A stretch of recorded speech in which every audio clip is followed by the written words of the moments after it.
হাই বন্ধুসকল, আজি এটা নতুন ভিডিঅ' লৈ আহিছোঁ আপোনালোকৰ মাজত। আমি আহিছোঁ আইৰকাটা হাই ছেকেণ্ডাৰী স্কুলত আহিছোঁ। আমাৰ এণ্টায়াৰ টিম, যোনটো ছ'চিয়েল মিডিয়াৰ টিম আছে, আমাৰ টিম আছে, টিমটোৰ লগত আছে গোটেইখিনি, প্লাছ স্কুলৰ যোনবোৰ শিক্ষয়িত্ৰী সকলোৱে অনুমতি লৈহে আমি এই গ্ৰাউণ্ডত সোমাইছোঁ। আজি আশা কৰিছোঁ ভাল এটা গছ ৰুব পাৰিম আমি।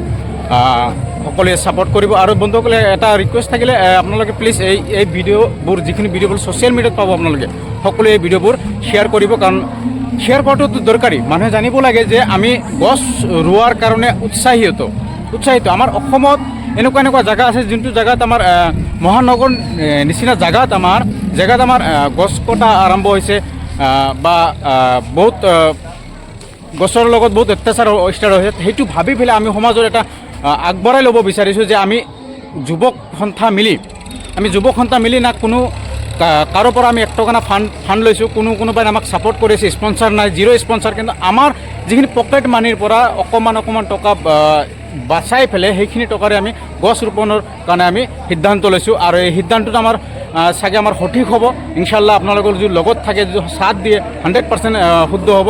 তো আশা ৰাখিছোঁ আপোনালোকে আমাৰ কামবোৰ এনি টাইম শ্বেয়াৰ কৰিব, এনি টাইম আমাক প্ৰচাৰিত কৰিব, কমেণ্ট কৰিব।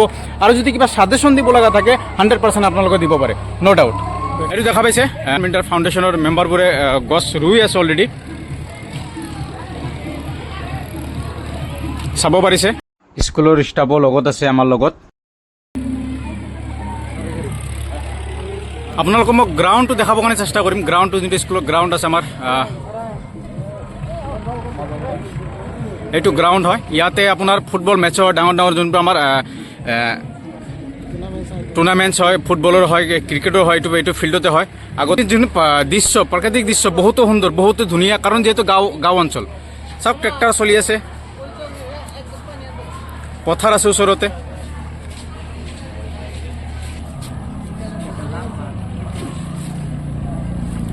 কৰিছে গোটেইখিনিয়ে মেম্বাৰে।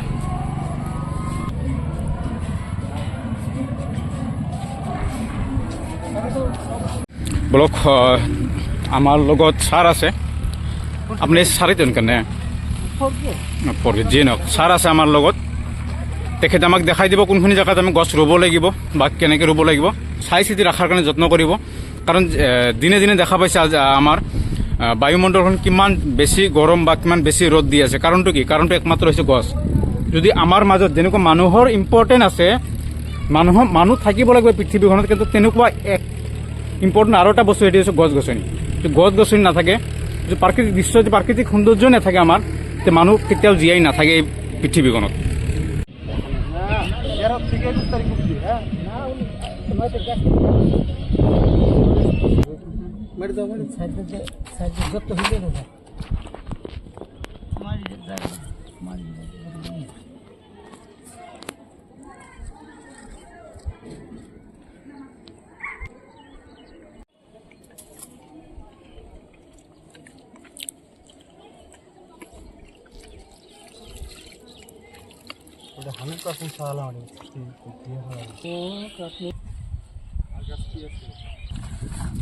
ফাইনালি বন্ধুসকল, আমাৰ কাম শেষ হ'ল। আমাৰ আজিৰ দিনটোৰ যিখিনি কাম কৰিব লগা আছিল, যিখিনি আমাক গছ ৰুব লগা আছিলে, গোটেইখিনি আমাৰ কমপ্লিট। বন্ধুসকল, আজি আমি আইৰকাটাত আহিছিলোঁ। অলৰেডি আমি গছ ৰোপণৰ কাম যিখিনি সম্পন্ন কৰিলোঁ।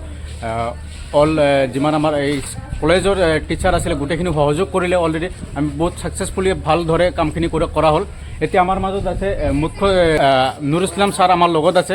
আৰু ছাৰৰ অকণমান আমি মুখৰ কথা শুনিম। ছাৰে আমাৰ বিষয়ে কি কয়, কি অনুভৱ ৰাখে তেখেতৰ বিষয়ে, তেখেতৰ লগত অকণমান আমি কথা পাতোঁ বলক। নমস্কাৰ, ধন্যবাদ জনাইছোঁ আপোনালোকক। আপোনালোক এটা ইক্ৰা নামৰ এটা, মই বোধ কৰোঁ এটা NGO নিচিনা এটা নন গভৰ্ণমেণ্ট অৰ্গেনাইজেশ্যন, এই ইক্ৰাৰ তৰফৰ পৰা আপোনালোকে যিখন কাৰ্যসূচী হাতত লৈছে, সঁচাকৈ আমি সকলোৱে লাগিব, প্ৰশংসা কৰিব লাগিব। কাৰণ আমাৰ পৰিৱেশ ৰক্ষাৰ্থে গছপুলি ৰোপণৰ বাহিৰে আমাৰ কোনো গত্যন্তৰ নাই। পৰিৱেশ ৰক্ষা কৰাৰ কাৰণে গছপুলি আমি ৰোপণ কৰিবই লাগিব। সেই উদ্দেশ্য আগত ৰাখি আপোনালোকে ইক্ৰা গোষ্ঠীৰ পৰা আহি আমাৰ বিদ্যালয় আইৰকেটা হায়াৰ ছেকেণ্ডেৰী স্কুলত যে আপোনালোকে গছ পুলি ৰোপণ কৰি দি গ'ল আৰু হয়তো দিব আপোনালোকে বহুত ডাঙৰ কাম মহৎ কাম আমি জানো গছ থাকিলেহে পৃথিৱী থাকিব গছ জীয়াই থাকিলে পৃথিৱী জীয়াই থাকিব গছ গছনিক মাকৰ লগত তুলনা কৰা হয় গতিকে আমি গছ গছনি ৰোপণ কৰা আৰু সেই গছ গছনি আমাৰ এই পুলিখিনিক আমি যত্ন কৰি ডাঙৰ দীঘল কৰিব লাগিব গছ থাকিলে মানুহ থাকিব গছ থাকিলে জীৱ জগত জীয়াই থাকিব ইমান ডাঙৰ এটা প্ৰশংসনীয় পদক্ষেপ লোৱাৰ কাৰণে আপোনালোকক আমাৰ বিদ্যালয়ৰ তৰফৰ পৰা আন্তৰিকভাৱে ধন্যবাদ জ্ঞাপন কৰিছোঁ বহুত বহুত ধন্যবাদ জ্ঞাপন কৰিছোঁ